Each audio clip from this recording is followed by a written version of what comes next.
नमस्कार दोस्तों, मेरे चैनल वर्ती वे में आपका स्वागत है।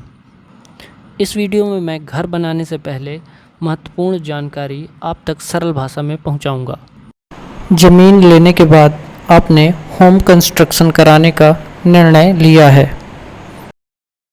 तो सबसे पहले अपने बजट को सेट कीजिए। किस बजट पे आप होम कंस्ट्रक्शन करने वाले हैं। उसके बाद आपको अपनी रिक्वायरमेंट सेट करनी है। रिक्वायरमेंट आपको प्लानिंग करने में हेल्पफुल रहेगी। ये दोनों चीज़ें प्रोजेक्ट के आकार को निर्धारित करेंगी।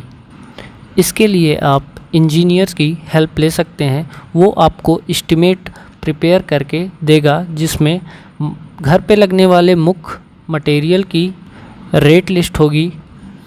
इसके बाद आपको वहाँ पर साइट पे जाकर यह सुनिश्चित करना होगा कि वहाँ पर बिजली की उपलब्धता और पानी की उपलब्धता है या नहीं है। अगर इलेक्ट्रिसिटी है तो आप टीसी कनेक्शन ले करके काम निकाल सकते हैं। और वाटर अवेलेबिलिटी के लिए हमें आसपास सोर्स को पता करना होगा। इसके बाद हमें मटेरियल को स्टॉक करने की, सुरक्षित रखने की जगह तलाशनी होगी। इन सब के बाद अब बारी आती है कॉन्ट्रैक्टर को चुनने की। अपने आसपास के एक अच्छे कॉन्ट्रैक्टर को चुन लीजिए और उसकी कंस्ट्रक्शन क्वालिटी को ज़रूर चेक कीजिए।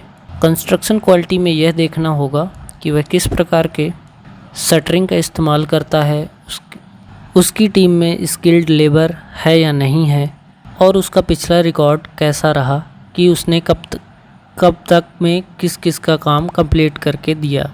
इससे आप ख़राब कॉन्ट्रैक्टर से होने वाली दिक्कतों से बचे रहेंगे।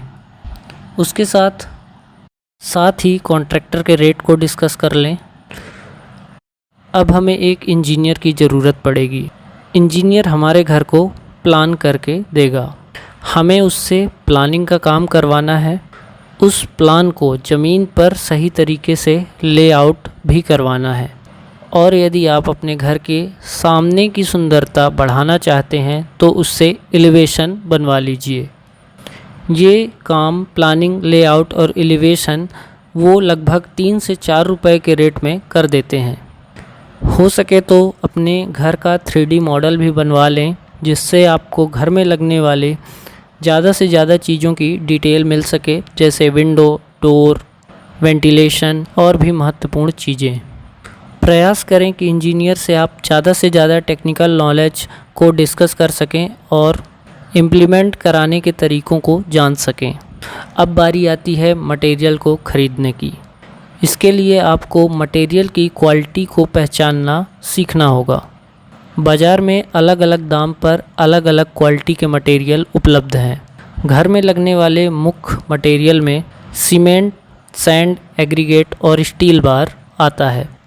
अगर सीमेंट की बात करें तो सीमेंट 6 महीने से अधिक पुरानी नहीं होनी चाहिए। 6 महीने बाद सीमेंट की स्ट्रेंथ कम हो जाती है। ऐसी सीमेंट का इस्तेमाल करने से हमें बचना चाहिए। सीमेंट के 2 से 3 ग्रेड बाज़ार में ज़्यादातर मिलते हैं। आप ग्रेड से संबंधित चर्चा अपने इंजीनियर से कर सकते हैं। अगर सैंड की बात करें तो यह 2 प्रकार की ज़्यादातर इस्तेमाल की जाती है घर में, एक पतले दाने की और दूसरा मोटे दाने की। मोटे दाने की बालू का इस्तेमाल छत की ढलाई में और पतले दाने की बालू का इस्तेमाल प्लास्टर में किया जाता है। गिट्टी का इस्तेमाल भी काफ़ी बड़े पैमाने पर घर के निर्माण में किया जाता है। हमें कोशिश करनी चाहिए कि गिट्टी फ्लैकी ना हो, उस पर नुकीली आकृति ना हो। इसका एक फ़ायदा यह है कि वर्केबिलिटी कंक्रीट की बढ़ जाती है और प्रॉपर मिक्सिंग होने के कारण कंक्रीट की स्ट्रेंथ भी बनी रहती है। चौथे मेजर मटेरियल में स्टील बार आता है।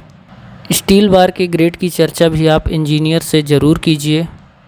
ये थी घर बनाने से पहले होने वाली महत्वपूर्ण जानकारी। इससे आप बिना पछतावे के